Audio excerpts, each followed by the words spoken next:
नमस्कार। उच्च माध्यमिक आदर्श विद्या मंदिर मानवीनगर कक्षा 12 विषय व्यवसायिक अध्ययन अध्याय 4 अभिप्रेरणा मोटिवेशन हमारा चैप्टर चल रहा था। उसमें हमने आपको तकनीकें, वित्तीय तकनीक और अवित्तीय तकनीक, अभिप्रेरणा की 2 तकनीक पढ़ी।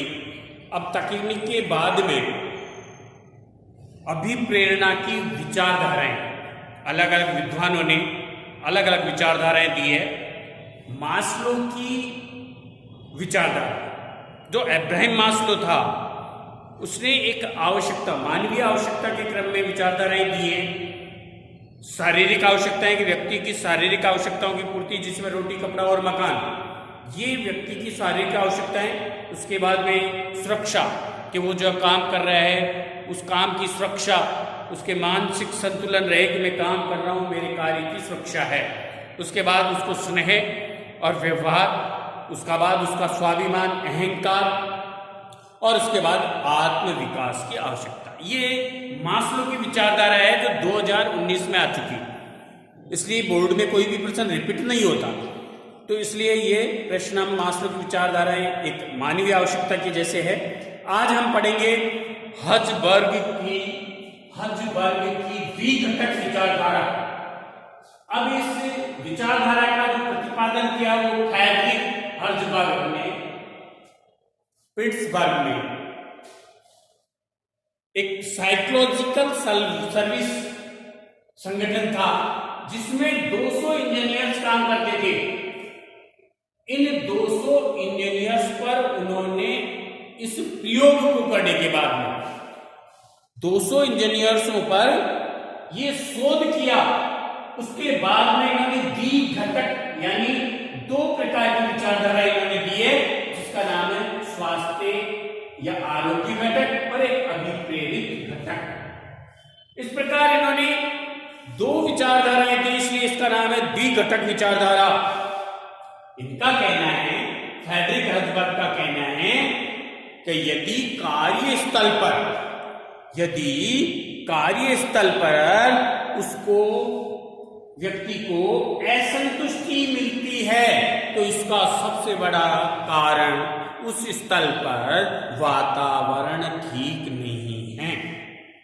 देखिए कितनी बड़ी बात बताई है कि यदि कार्यस्थल पर कर्मचारियों को असंतुष्टि का सामना करना पड़ता है तो उसका सबसे बड़ा कारण वहां का वातावरण बताया है कि यदि हम उस वातावरण को ठीक करें तो वहां कर्मचारियों को संतुष्टि प्राप्त हो सकती है। तो आइए आज हम हर्ज़बर्ग के द्वारा जो 2 प्रकार के घटक हैं उनके बारे में हम बातचीत करते हैं। तो देखिए, जो पहला घटक होता है स्वास्थ्य या आरोग्य घटक, तो ये तो हम भी जानते हैं, प्राचीन काल से कहा जा रहा है कि एक स्वस्थ व्यक्ति में ही स्वस्थ मस्तिष्क निवास करता है। यदि व्यक्ति शारीरिक दृष्टि से स्वस्थ होगा तो उसका मस्तिष्क भी स्वस्थ होगा, तो वो व्यक्ति बहुत अच्छा काम करेगा। लेकिन अब काम करने वाले कर्मचारियों का जिनका हमको मोटिवेशन करना है, उनके स्वास्थ्य के बारे में बताया है कि संस्था की नीतियां कैसी हैं। कर्मचारियों का शोषण करने वाली नीतियां तो नहीं है, कर्मचारियों का विकास करने वाली नीतियां, कर्मचारियों को संतुष्ट करने वाली नीतियां हैं, ऐसी नीतियां होनी चाहिए। संस्था का प्रशासन, संस्था में प्रशासन कैसा है? भेदभाव वाला प्रशासन तो नहीं है, कर्मचारियों से भेदभाव तो नहीं किया जा रहा है, काम करने वाले व्यक्तियों के साथ अन्याय हो और चापलूसों के साथ भाई हो, ऐसा प्रशासन तो नहीं है। सबके साथ समानता का प्रशासन होना चाहिए। कार्य दशाएं, किस प्रकार का कार्य है, कार्य किस प्रकार का है, कहीं संकट कार्य या कहीं आपात स्थिति वाला कार्य या बीमार वाला कार्य या जोखिम वाला कार्य तो नहीं कर रहे हैं। इसके बाद पर्यवेक्षण, जिसको अंग्रेजी में कहते हैं सुपरविजन।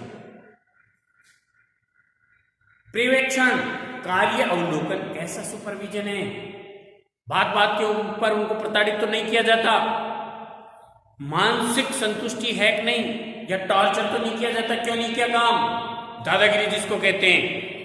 तो सुपरविजन किस प्रकार का है, पारस्परिक वैयक्तिक संबंध कर्मचारियों के, अधिकारियों के, मालिकों के, इन सब के व्यवहार कैसे हैं। लड़ाई झगड़े वाला वातावरण तो नहीं है, गाली गलौज वाला वातावरण तो नहीं है, ईर्ष्या वाला वातावरण तो नहीं है। ये वातावरण देखा जाता है। वेतन, मजदूरी, समय को देखते हुए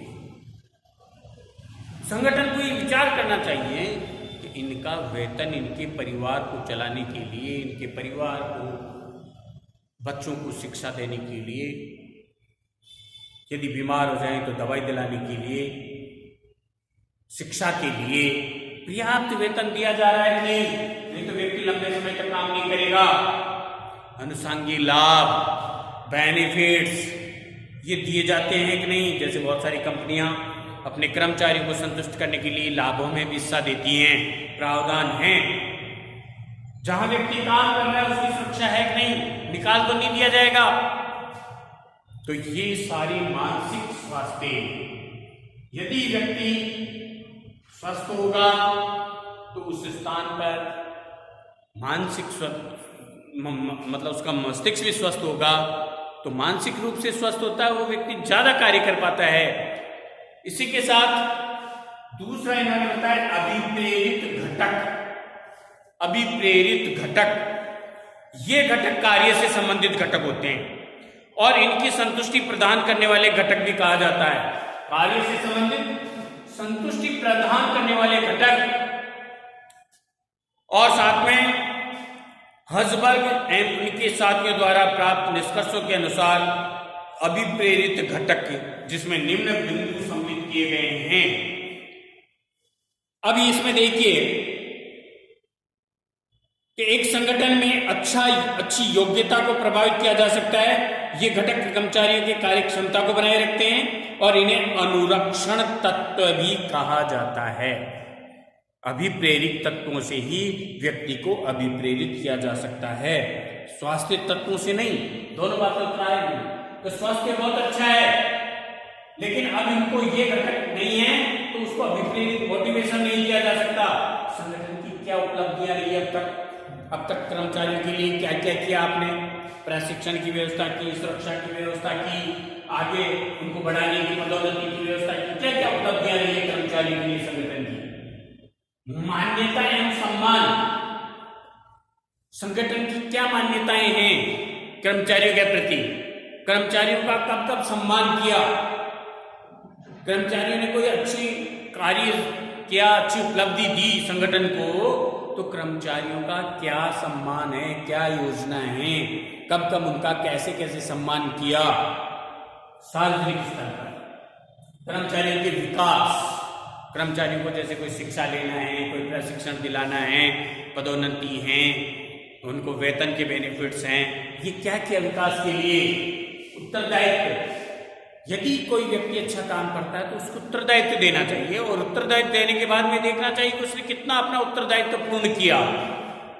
व्यक्तिगत उन्नति, प्रत्येक व्यक्ति की व्यक्तिगत उन्नति, जैसे उसका परिवार है तो उस परिवार को वो चाहता है बच्चों को शिक्षा दिलाना, तो उच्च शिक्षा दिलाना, उसके लिए लोन की व्यवस्था, स्वास्थ्य की व्यवस्था, वाहन, भवन, इनकी व्यवस्था, उनके लिए लोन की व्यवस्था। कार्य की प्रकृति, व्यक्ति जो काम करता है वो कार्य किस प्रकार का है, जोखिम भरा कार्य तो नहीं है, असावधानी वाला कार्य तो नहीं है। तो ये हर्ज़बर्ग के अनुसार आरोग्य घटकों से संस्थान अधिक प्रभावित होता है, इनसे संगठन में एक अच्छा वातावरण निर्माण किया जा सकता है एवं व्यक्ति की योग्यता को प्रभावित किया जा सकता है।